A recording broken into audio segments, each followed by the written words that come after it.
Nah, di sini pada resep 1 pertemuan 3 itu ada kalibromidum 2,5 dan ephedrine HCl 0,1. Nah, di sini kita akan mengetahui fungsi dari masing-masing bahan. Kalibromidum itu khasiatnya sedatifum, indikasi epilepsi, sedangkan ephedrine HCl itu indikasinya mengatasi gejala flu, alergi, dan pembengkakan saluran nafas serta ISPA. Nah, problema dalam resep ini kita harus mengetahui ukuran kapsul dan ketinggian dosis dari ephedrine HCl itu meski kita turunkan.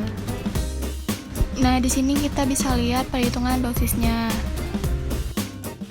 Nah, di sini kita lihat cara kerjanya. Itu yang pertama, siapkan alat-alat dan bahan berserta setarakan timbangan. Setelah itu kita timbang kalibromidum 2,5 gram dan ephedrine HCl 100 mg dan SR 14,775 mg. Lalu step kemudian itu panaskan lumpang, lalu lapisi lumpang dengan sedikit SL. Selanjutnya masukkan kalibromidum, lalu gerus homogen, dan masukkan ephedrine HCl, lalu gerus homogen.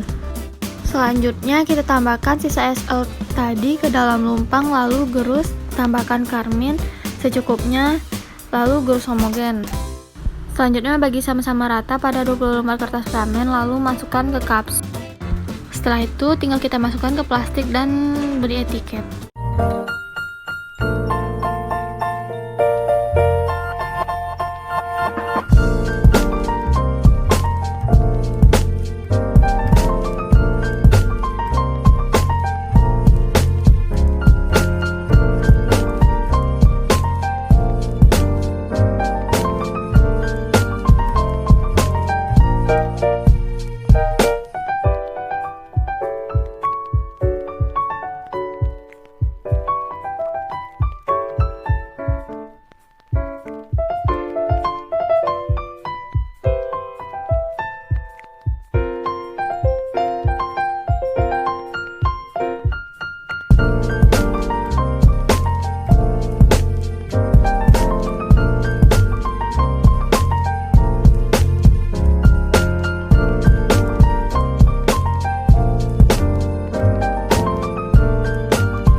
Nah, kemudian ini ada resep 1 pertemuan 4. Di resep ini kita harus mengetahui pemberian dari bahan tersebut.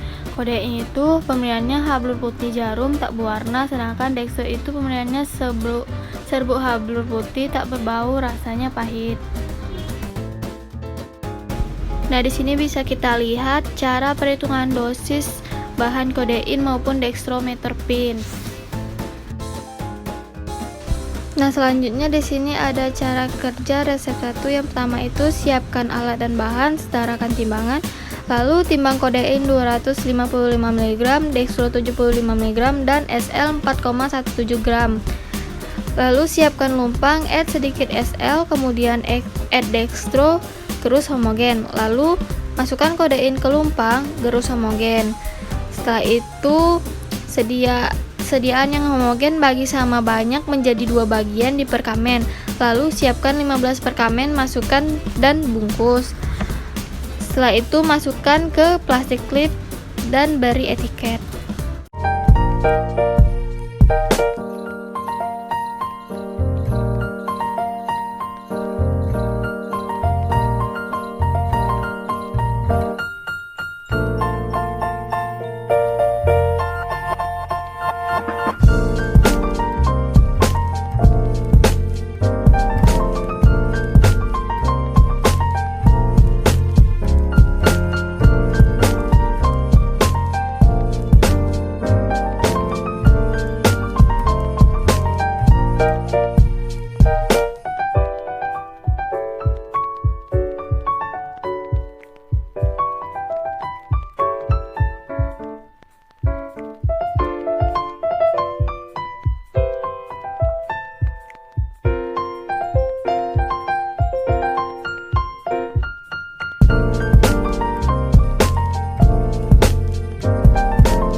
Selanjutnya di pertemuan 5 resep 1 itu ada natrium bikarbonat 3,5, asam sitrit 2,5, asam askorbik 1, glukosa secukupnya.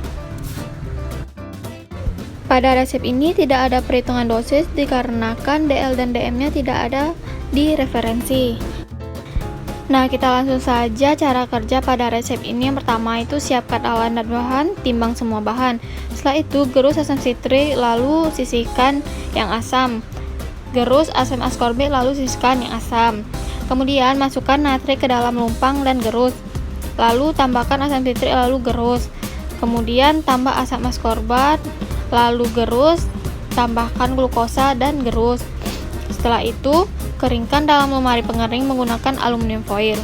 Lalu yang terakhir, setelah kering, masukkan ke perkamen dan beri etiket.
pada pertemuan 6 resep 1 ini ada bahannya kalium iodida 2 gram sama lanolin 11 gram. Pada resep pertemuan 6 ini, problem resepnya itu tidak dicantumkan aturan pakai dan sediaan harus dilebihkan 20%. Pada resep ini tidak ada perhitungan dosis, maka langsung saja ke cara kerja. Itu yang pertama, siapkan alat dan bahan, setarakan timbangan. Setelah itu, timbang seraf lava yang sudah dilebihkan 20%, 2,5 gram, dan oleum sesami 5 gram di cawan penguap. Lalu leburkan di penengas air, dan larutkan kalium iodida dan air di dalam Erlenmeyer. Setelah itu, panaskan lumpang. Masukkan larutan KI dan aduk setelah naik ke lumpang, lalu gerus homogen. Setelah itu masukkan unguentum simplex ke lumpang, gerus homogen, timbang sediaan 2 gram, masukkan ke pot salep. Nah, berikut ini kopi resep dan etiket resep.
Pada pertemuan 7 resep 1 ini ada bahannya merupakan sulfadiazin, kalium iodida 2,5, seraflava 3, lanolin 10.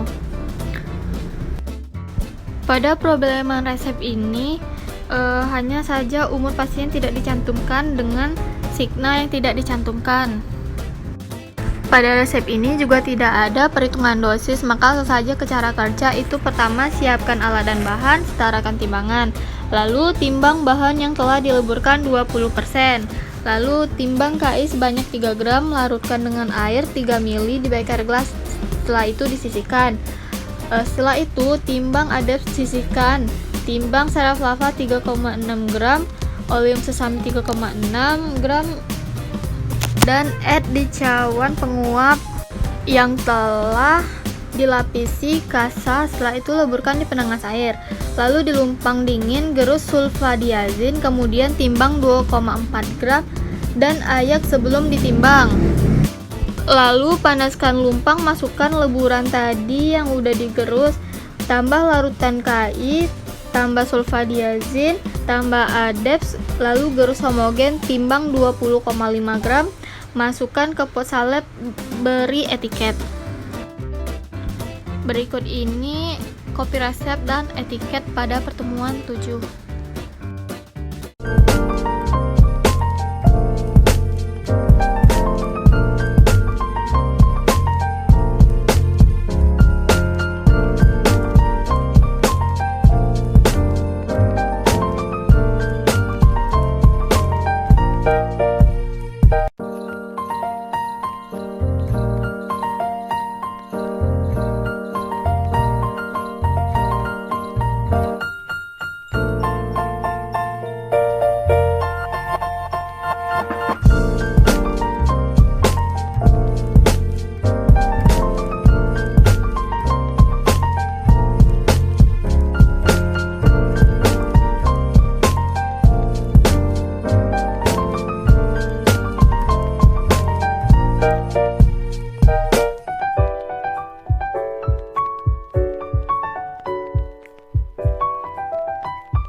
Nah, pada pertemuan 8 resep 1 ini ada bahan yaitu sulfuriazid 7 campur tatu PGA 1,5 sulfskal aqua aerosarum AA et 100.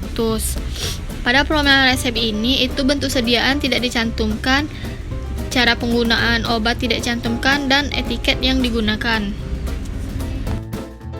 Kemudian karena tidak ada perhitungan dosis, langsung saja ke cara kerja. Yang pertama itu siapkan alat dan bahan, timbang semua bahan. Kemudian masukkan PGA, tambah aerosarum, dilumpang, setelah itu gerus dan sisihkan. Lalu tetesi spiritus ke lumpang, ditambahkan campur dan gerus. Kemudian tambah sulfur yang sudah diayak sedikit demi sedikit. Setelah itu tambahkan PGA yang disisihkan, gerus, dan tambah sol asid hidroksid. Setelah itu tambahkan sisa aerosarum dan gerus. Kemudian masukkan ke botol dan beri etiket. Nah, berikut ini kopi resep dan etiket pertemuan 8.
Nah, pada pertemuan 9 resep 1 ini ada bahan pylorus asali PGA 7,5, gliserol 2,5, aqua 18,75, Oleum Cinnamomore GTT 2. Di pertemuan 9 ini perbedaan resepnya hanya cara penggunaan obat tidak dicantumkan.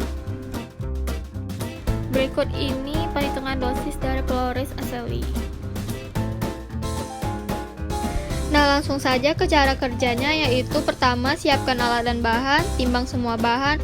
Setelah itu masukkan asali, tambahkan PGA, tambahkan aqua, gerus hingga terbentuk korpus emulsi. Setelah itu tambahkan gliserol, gerus, tambahkan sisi aqua. Setelah itu gerus, masukkan ke botol, tetes sisa Oleum Cinnamomore beretiket.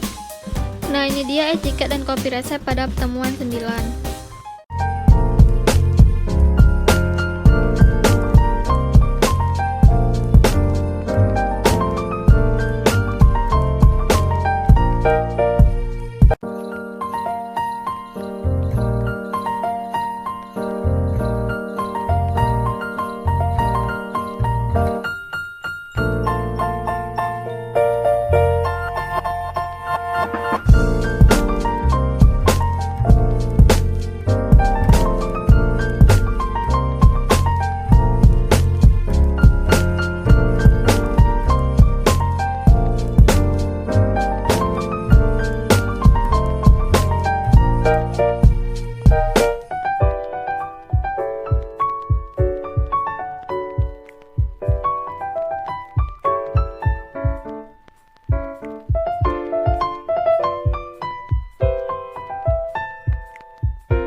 Ya, pada pertemuan 10, resep 1 itu ada bahan asid sitrik 5, aqua 30, natrik sukarbonas 5, sal sitrik 6, sil simpek 20, aqua 110.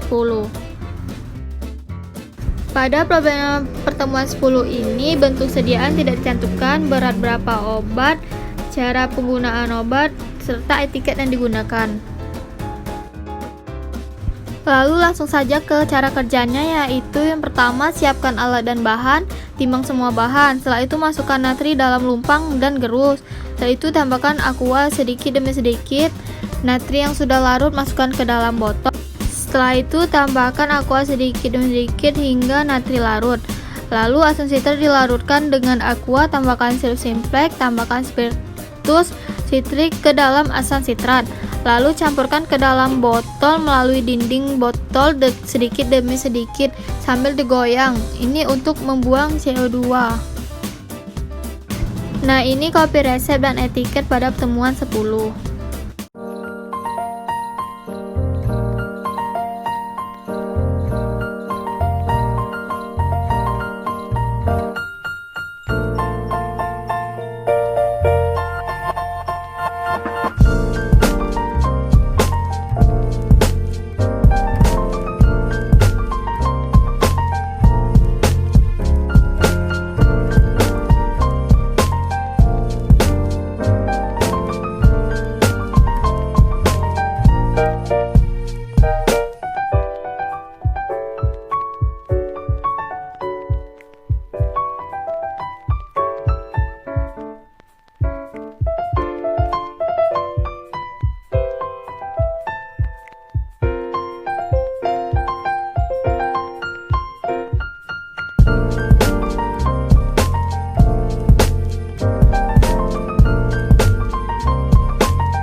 Selanjutnya pertemuan 11 resep 1 itu ada Volortosipon 100 heksamini 5. Pada pertemuan ini problem resep hanya cara penggunaan obat tidak dicantumkan. Lalu ada sedikit perhitungan dosisnya. Kemudian langsung ke cara kerja. Yang pertama itu siapkan alat dan bahan, setarakan timbangan. Setelah itu timbang semua bahan, lalu Volortosipon add ke panci infusa, tambahkan Aquades. Setelah itu kurangkan untuk melarutkan heksamini. Panci infusa dipanaskan 90 derajat Celcius, biarkan 15 menit. Setelah itu saring dengan kasa, lalu larutkan heksamini dengan aqua, masukkan ke botol, lalu beri etiket. Nah, berikut kopi resep dan etiket.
Nah, pada pertemuan 12 resep 1 ini ada bahan yaitu larutan asam borat. Nah, problema resep pada pertemuan 12 ini kita mencari resep standar, setelah itu penimbangan bahan, cara pemakaian tidak dicantumkan, lalu etiket penggunaan juga tidak dicantumkan. Nah, lalu langsung saja ke cara kerja. Itu yang pertama, timbang semua bahan. Setelah itu asam borat digerus, tambahkan Aquades 60 ml, lalu panaskan. Setelah itu tambah sisa Aquades, aduk homogen, lalu saring dan masukkan ke botol dan beri etiket. Nah, jadi ini etiket dan kopi resep pada pertemuan 12.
Pada pertemuan 13 resep 1 itu ada bahan eliksir PCT 80 ml.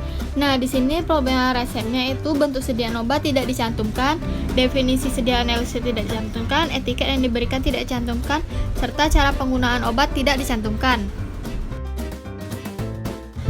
Lalu ini ada sedikit perhitungan dosis. Setelah itu lanjut ke cara kerja. Yang pertama, timbang semua bahan, kemudian PCT digerus, larutkan dalam etanol, sisihkan. Itu campuran pertama. Yang kedua, propilen, gliselo dan sorbitol dicampur sampai homogen. Itu campuran kedua. Setelah itu campuran kedua campurkan ke campuran pertama, masukkan ke dalam botol lalu beri etiket. Nah, ini etiket dan kopi resep pertemuan 13.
Pada pertemuan 14 resep 1 ini ada bahan amoksisilin 125 mg per 5 ml, NaCMC 1%, sukrosa 20%, natrium benzoat 0,25% dan aqua et 50 ml. Nah, di sini problem resep itu penimbangan bahan, cara pembuatan dan cara pelarutan sirup. Setelah itu etiket penggunaan tidak dicantumkan. Setelah itu langsung saja ke cara kerja. Yang pertama, timbang semua bahan, lalu amoksisilin tambahkan sukrosa, tambahkan natrium benzoat. Setelah itu gerus homogen, tambahkan NaCMC, gerus homogen, lalu masukkan dalam botol, beri etiket. Setelah itu dilakukan pelarutan aqua ke dalam sediaan yang telah dibuat, lalu kocok. Nah, ini etiket dan kopi resep pada pertemuan 14.